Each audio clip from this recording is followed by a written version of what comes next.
jail for the rest of his life. I think he's probably going to get think he's hit up. insane, though? I don't know. I don't even think it matters. I mean, it's a lot of it is. But then it's just another Epstein. There's it's another murder Ghislaine Maxwell, where there's somebody gets murder indicted cases. and nobody else indicted for trafficking kids to Right, no to one. to no one. Right. We're like, what is the next crazy thing that's going to explode in the news? Is Bill Clinton's going to have an OnlyFans? Like, what is going to happen? What is the next thing that's going to make us all go, what the f-? Like, what the f*** is going on? It's coming. Like, You know it's how coming. many guys were on video saying, ain't no party like a Diddy party? How many people like openly talked about being there? LeBron? Yeah, how Ashton Kutcher, all these people, like, you guys all went, you didn't see nothing? Joe Rogan just figured out something terrifying about Diddy's case. The web of crimes doesn't stop with him. It goes straight to the top of the pyramid. And what he discovered on his podcast might have been a huge mistake to say out loud.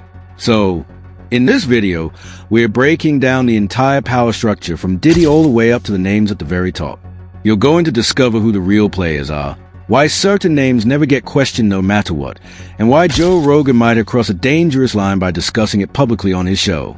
Trust me, this is going to blow your mind. Look, while Diddy sits in his prison cell right now waiting for trial, most of us think the story ends with him. Right? Wrong. Joe Rogan's recent podcast conversation revealed something nobody was ready for. And honestly, it's kind of scary when you think about it. The entertainment mogul's network stretches way beyond what you see in the headlines. We're talking about connections that go so deep they touch every corner of power in this country. So, in this video, we're breaking down the entire power structure from Diddy all the way up to the names at the very top. You're going to discover who the real players are, why certain names never get questioned no matter what, and why Joe Rogan might have crossed a dangerous line by discussing it publicly on his show. Trust me, this is going to blow your mind. He's going to be in jail for the rest of his life. I think he's probably going to get saying, though, I don't know. I don't even think it matters. I mean, it's a lot of it is, but then it's just another murder Maxwell where there's somebody that's indicted and nobody else indicted for trafficking kid to MHM. Right to no one right where, like, what is the next crazy thing that's going to explode in the news? Is Bill Clinton's going to have an OnlyFans? Like, what is going to happen? What is the next thing that's going to make us all go, what the is going on? It's coming. You know how many guys were on video saying ain't no party like a Diddy party? How many people like openly talked about being there? LeBron. Yeah. How Ashton Kutcher. All these people like you guys all went. You didn't see nothing. Before we get into who's really pulling the strings, you need to understand what Diddy actually did, because without this context, the rest won't make sense.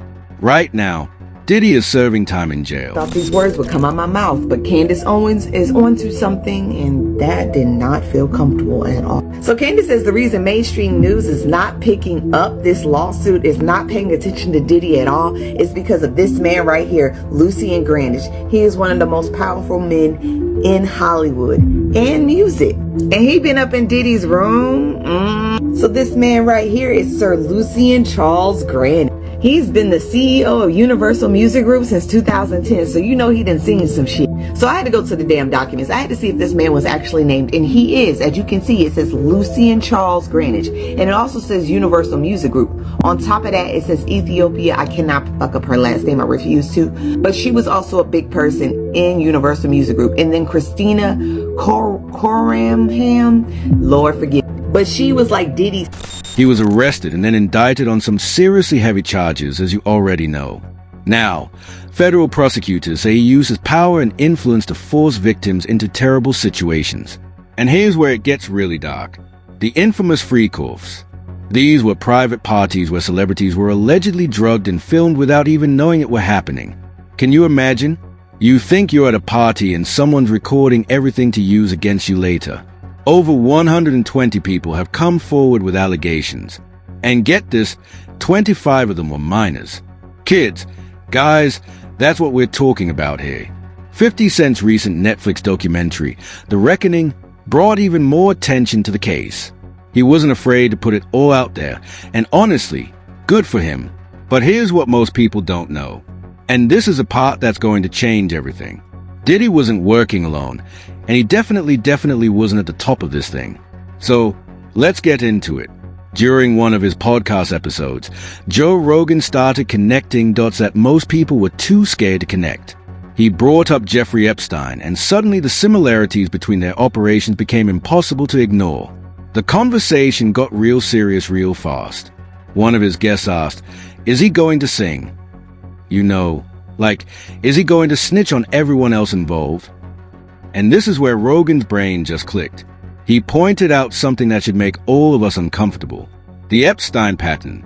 Someone gets indicted for trafficking, but somehow nobody else goes down with them. Think about it. Epstein was trafficking kids to who? According to official records, to no one. Ghislaine Maxwell got convicted for trafficking. To who? Again, no one. Does that make any sense to you? Because it sure doesn't make sense to me. The pattern is crystal clear. The people at the top always find a way to escape. It's like watching the same movie over and over again, but nobody seems to notice. Then Rogan started dropping names. LeBron James, Ashton Kutcher, other huge celebrities who openly talk about attending Diddy's parties back in the day. Remember all those ain't no party like a Diddy party videos. Rogan's question hit different though. He straight up asked, "You guys all went? You didn't see nothing?" And that's the thing, right? Between Diddy and Epstein, it's good. There's probably several thousand hours of footage here. Yeah. Yeah. And I should say, I think you voted for Biden. I'd like to see a matchup of those, call it the top 100 puppet masters on the Epstein client list. Do you think there's some overlap? Strong overlap. Strong overlap. When are we going to see that list, do you think? I don't know. Will that ever come out, do you think? You know, I think part of why Kamala is getting so much support is that if Trump wins, that Epstein client list is going to become public. Yes. And some of those billionaires behind Kamala are terrified of that outcome. Yeah. Do you think Reid Hoffman's uncomfortable? Yes. And Gates. And Gates. Yeah. And I only ask that because you can you just look at them and you're like, that's a nervous person right there. I don't know. I mean, I assume you know them. Yeah. Yeah. The silence from these people suggests they either knew what was happening or they were part of it. There's no middle ground here. Now, we need to talk about the emperor. If Diddy was a king of his little domain, Solution Grange is the actual emperor pulling strings from the shadows. Grange is the CEO of Universal Music Group. That's the parent company of basically every major label Diddy ever worked with. This man has power you can't even imagine. Here's where things get insane. In the Little Rod lawsuit, Grange was actually named. The theory? Major labels like Universal provide the entire infrastructure for these moguls to operate. They are not just music companies, they are protection rackets. And the documents that came out, oh man, they are damning. Never thought these words would come out of my mouth, but Candace Owens is onto something. And that did not feel comfortable at all. So Candace says, the reason mainstream news is not picking up this lawsuit, is not paying attention to Diddy at all, is because of this man right here, Lucy Greenwich. He is one of the most powerful men in Hollywood and music, and he been up in Diddy's room. So this man right here is Sir Lucian Charles Granny. He's been the CEO of Universal Music Group since 2010. So you know he done seen some shit. So I had to go to the damn documents. I had to see if this man was actually named. And he is. As you can see, it says Lucy and Charles Greenwich, and it also says Universal Music Group. On top of that, it says Ethiopia. I cannot up her last name. I refuse to. But she was also a big person in Universal Music Group. And then Christina Karorum, Lord forgive, but she was like Diddy's second hand. The lawsuit revealed that Grange didn't just know about the parties, he sponsored them. He attended them multiple times at Diddy's Los Angeles home. These parties had explicit workers and underage girls there. Let that sink in for a second. Underage girls. The lawsuit straight up alleges that Grange knew or should have known that Diddy was drugging people. How? Through lace bottles of Del Ion tequila and Ciroc vodka. Diddy's own alcohol brands. By the way, wild, right? Candace Owens actually called this out. She pointed out why mainstream news wasn't touching this story. Lucian Grange is one of the most powerful men in Hollywood and music. He controls what gets covered and what gets buried. The lawsuit names him directly along with Ethiopia Habamariam and Christina Karorum from Universal Music Group. According to the documents, they all knew what was happening. They saw it. They were there. But they never stopped it. Why? Because major label CEOs ho. The money. They decide which problems are worth protecting. Because those problems generate billions of dollars. It's that simple and that disgusting. This is exactly why you're not seeing this story blown up on CNN or Fox News. These power players control the narrative. They control what you get to know. When it comes to Diddy's inner circle, one name always comes up, Jay-Z. These two aren't just friends. They are brothers in the industry.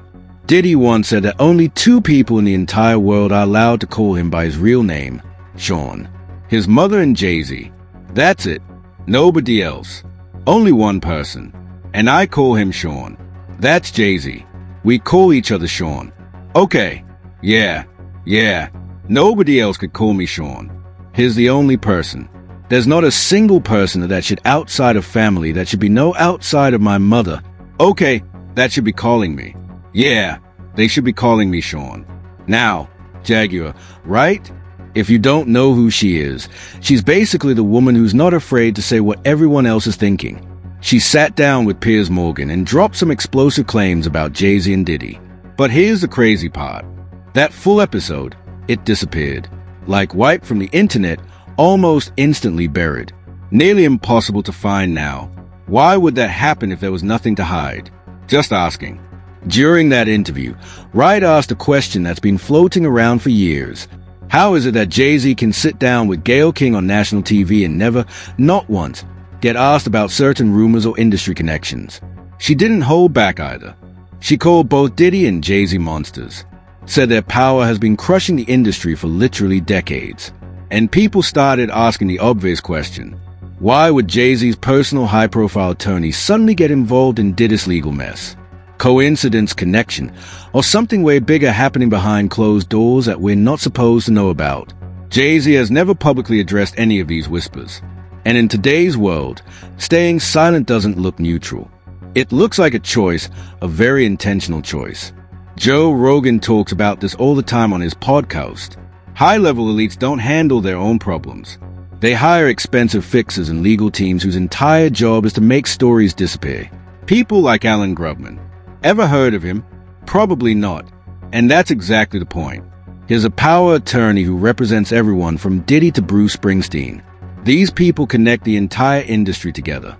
They are the industry elite operating in the shadows. They hold all the secrets. They write the NDAs that keep victims silent for 20, 30 years.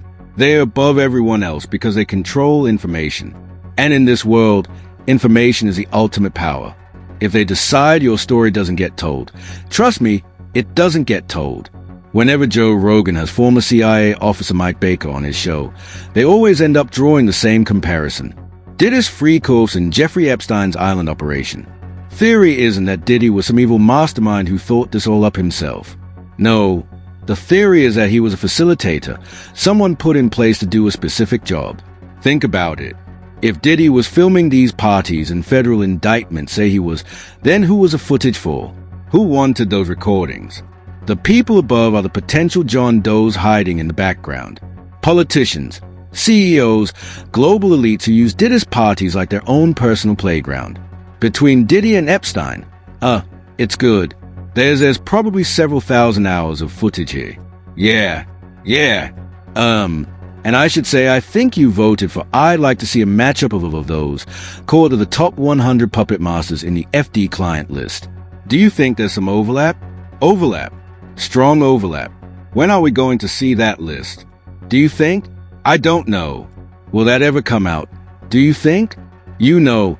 I think part of why Kamala is getting so much support is that if Trump wins, an FC client list is going to become public. Yes.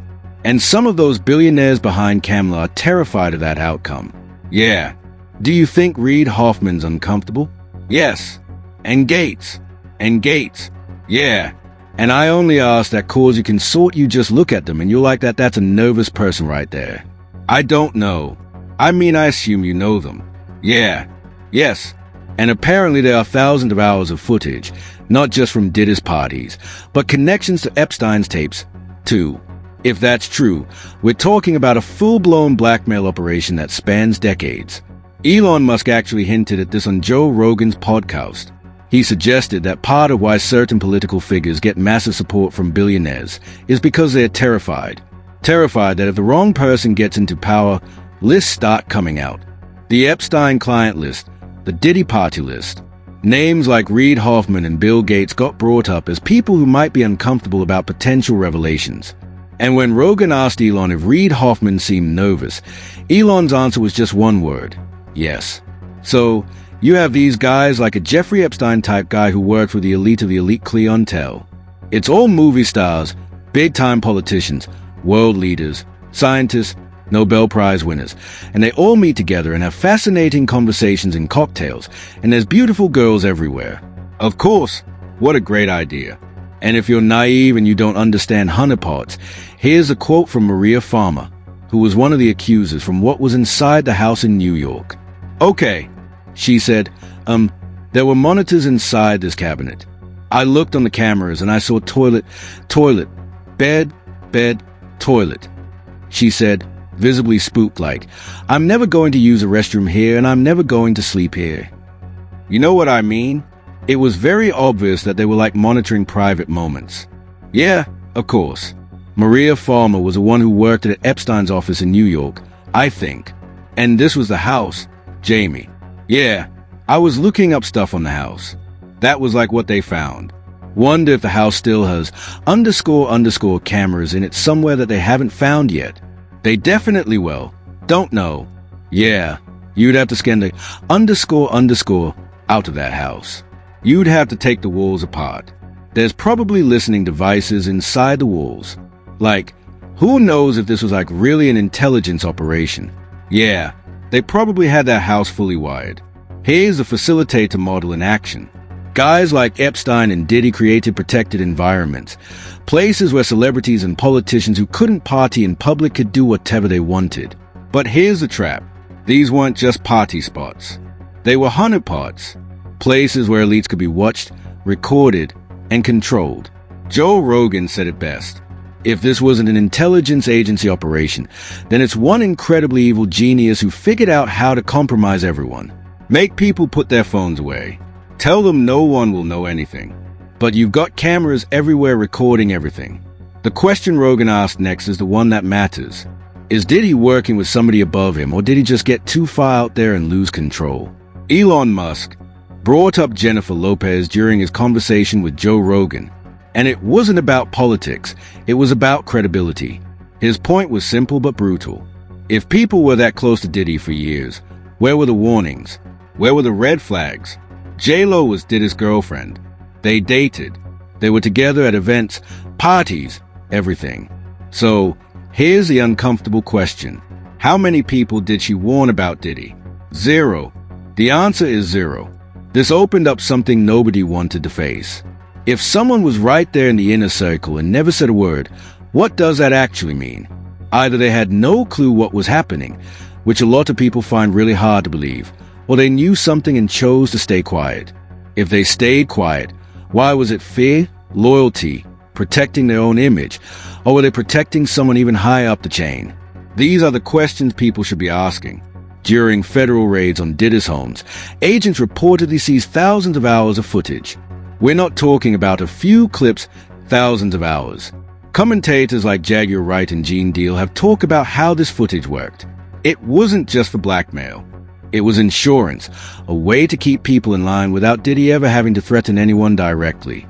Now, word on the street is that these tapes are being quietly moved, and that's causing straight-up panic among huge names who might be caught on them. Megyn Kelly made a really good point. Diddy isn't even being charged for the assault that was caught on video. You know, that brutal footage of him beating Cassie in the hotel hallway. So, if he's not being charged for something we all saw with our own eyes, what does that tell you about what else they are protecting? The real questions are, who has all the videos now? What's actually in those videos? And what would happen if thousands of celebrities suddenly got exposed on tape doing things they never wanted public? Maybe the most disturbing part isn't what we already know. Maybe it's what's still being kept from us. When cameras get banned and secrets get sold, who really holds the remote? Who's really in control? This one shocked a lot of people. In 50 Cent's documentary, there's some very strategic editing. Bishop T.D. Jake's image shows up during sections talking about Diddy's parties. A lot of people online don't think that was an accident. They believe 50 Cent was sending a message, a coded one, but a message nonetheless. When Bishop T.D. Jake finally got confronted about the Diddy allegations, his response made everything worse. Instead of saying, "No, I was never involved," he just said, "Keep it moving." Then he said something that sent the internet into a complete frenzy. He mentioned that even if something like that were true, repentance has the power to cover sins. Then he added that he didn't even need to repent for this. To most people, that didn't sound like confidence or innocence.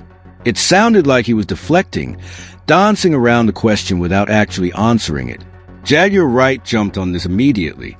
She claimed that if Bishop Jake was around Diddy's party circles, it could only be for two reasons: money or access. She described these secret gatherings as leverage zones, places where influence gets built and then used against people later. Former bodyguard Gene Deal raised his own questions. Why would a respected religious leader even be seen near parties that insiders describe as anything but clean? He also hinted that he's heard whispers about tapes, recordings that might eventually surface. And if that happens, Gene said the conversation won't be about speculation anymore. It'll be about proof. Real, undeniable proof. Some researchers are mapping this entire thing like a pyramid. And when you see it laid out like that, it makes terrifying sense. At the bottom of the pyramid, you've got names like Jay-Z and Beyonce.